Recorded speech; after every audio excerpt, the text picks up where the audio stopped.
Here's a game. Let's see. Time for a knight f3. It's knight c3, isn't it? Knight f3. I think I did that last time. Meku, 1915. Okay. Let's go for the Reti gambit.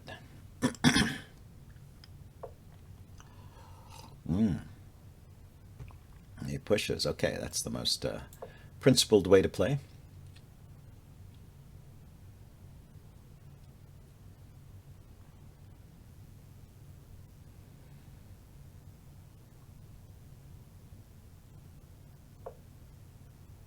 Yeah, I was just wondering about the pawn push to d3. I could take it with the pawn supported by the bishop, but then the bishop is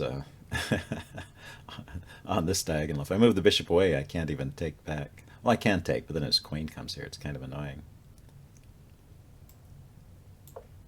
I want to play d3 anyway. Let's just get it in there.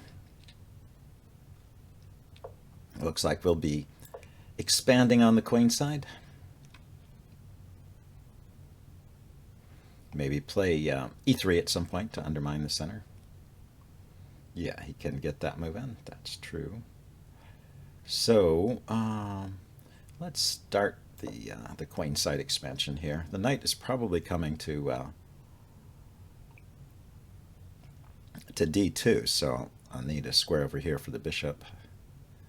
But with the bishop here and a pawn on pushing the pawn to e3, and the bishop putting pressure on the center along with this knight might be a reasonable strategy. Okay, and black is doing good solid development there, it looks like. And bishop there potentially is running into c5 at some point.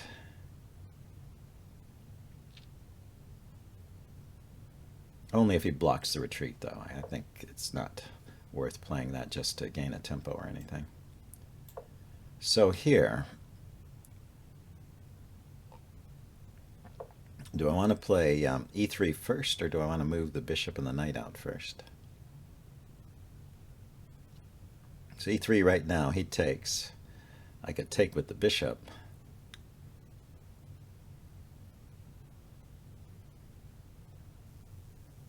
And if he doesn't take, then I could take and then put my bishop on b2.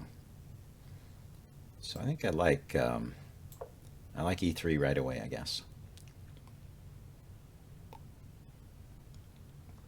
He's got two pawns in the center, but he supported both of them with pieces. So as I trade them off, they might become vulnerable.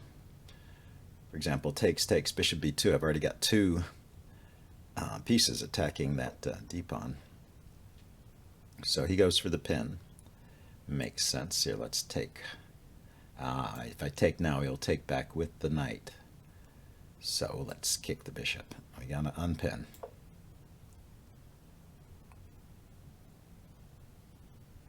I just didn't want. I don't think pawn takes, knight takes is fatal. It's just a bit annoying. So should I take with the queen or the bishop?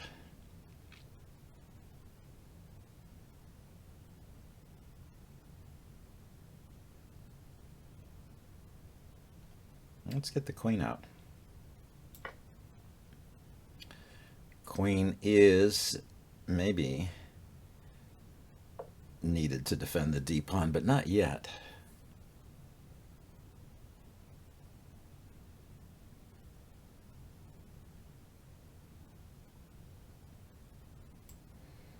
Okay, let's start this. Bishop to b2, knight to d2, maybe even going to e4. d2 to e4.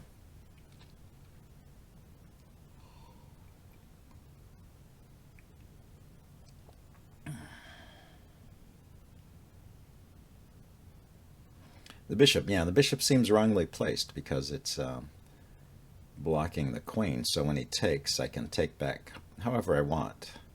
Don't have to take with the queen to defend the d pawn because his bishop is blocking there. So I might take back with the pawn, and then that opens up the f file. Maybe gives me some pressure here.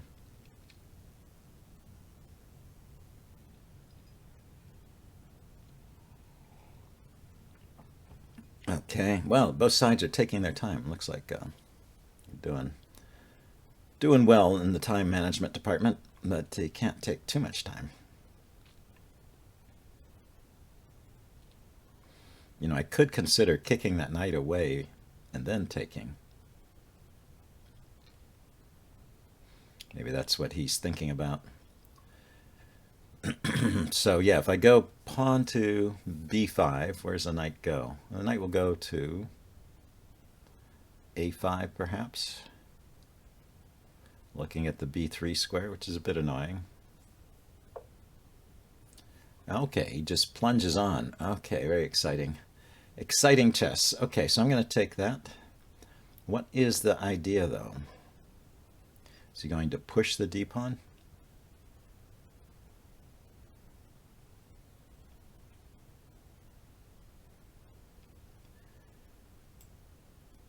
I take, he pushes, I can take the knight. Trade off the queens and then bring a rook to the d file to stop that passed pawn. That was his idea. I think I'll do that. Doesn't bishop takes, pawn takes look like a good idea there?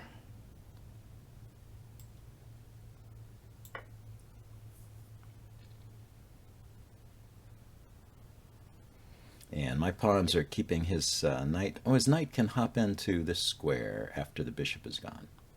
Have to be aware of that. If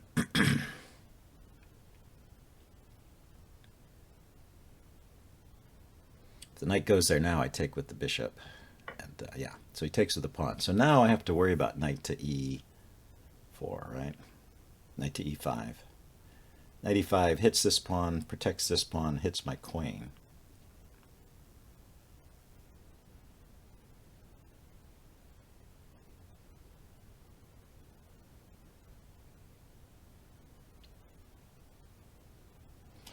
I could start with knight d2. Then this just hits the queen.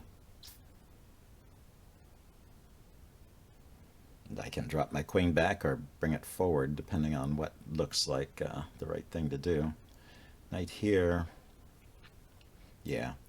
Also clears the back rank for my rooks to connect. Maybe the queen will go to h. The queen could go to h5 instead of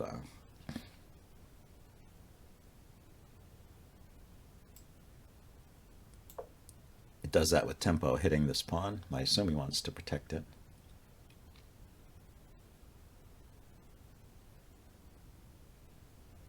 I want to kick this knight away from this good square. Yeah, he does. So I'm thinking of f4. And I wanted to do that before he had time to like bring more pressure to bear on the c-pawn or something. So while this knight has nowhere good to go, that's the time to do it. Can I do something here?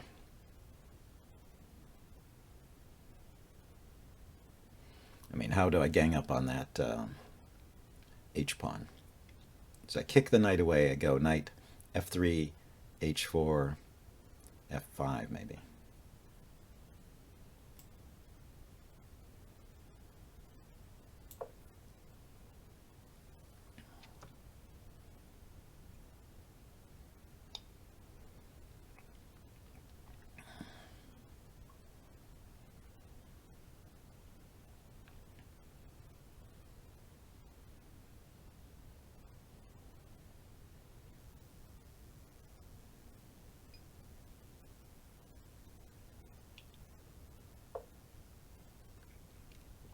So he goes there. Let's bring the rook over in front of the d-pawn there. So knight f3 will come with a tempo on the pawn. Let's see where this bishop goes. I assume this bishop is going to go somewhere. Maybe I could play knight f3 to to d4. Oh, the queen moved. Queen is looking at this pawn. That stops knight f3. Or at least I don't want to give up that pawn, so it's a bit discouraging for knight f3. I could go knight b3.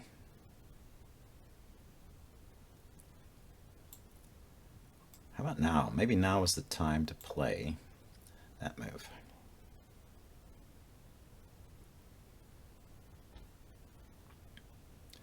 Time to kick that bishop back. And I can play knight f3. He can bring his queen to a4.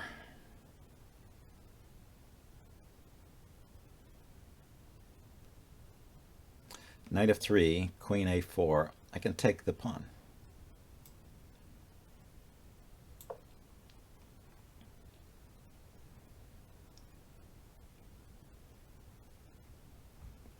Taking the d pawn defends the a pawn.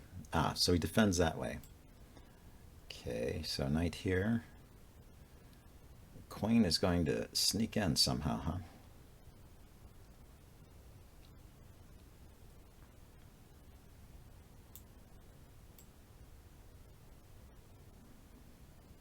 Let's start by doubling.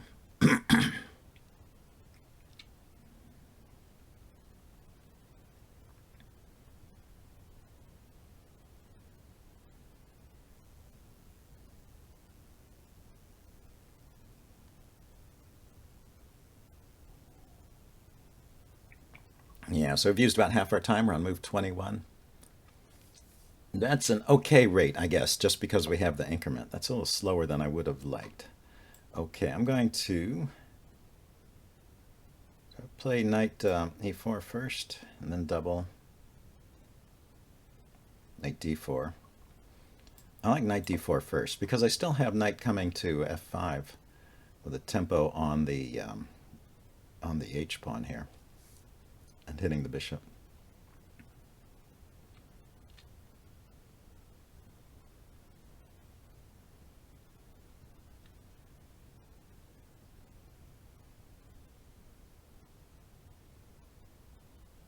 In fact, how does he even defend that? How does he even defend that pawn? I think he's in trouble. Yeah, maybe I should have gone for this sooner instead of playing rook to d2.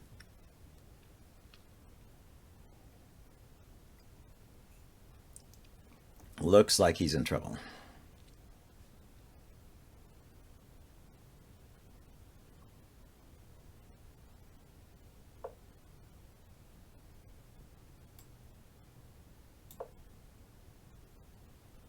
Check and mate. Pretty serious threat.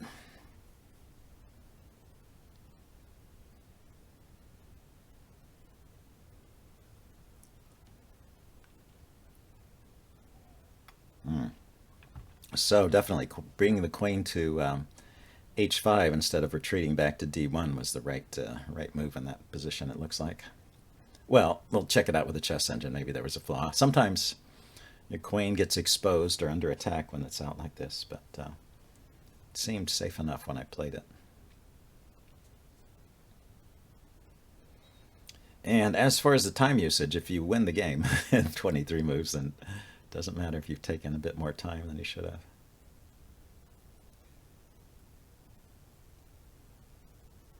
I just don't see a move for him.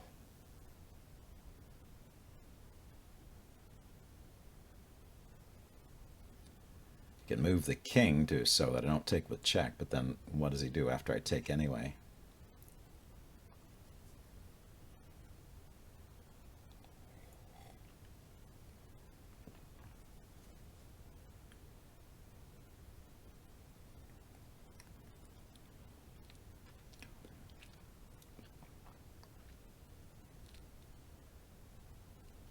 Moving the knight or the rook doesn't help. He can't really.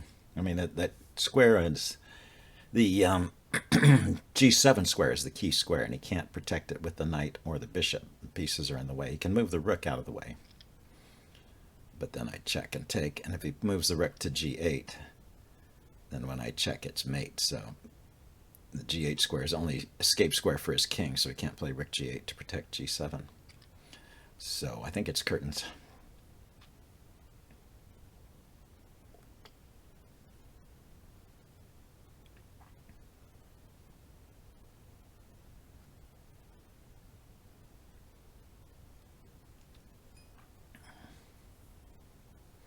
Yeah, you know, I'd kind of given up this idea of getting my knight here because my original plan had the knight going this way.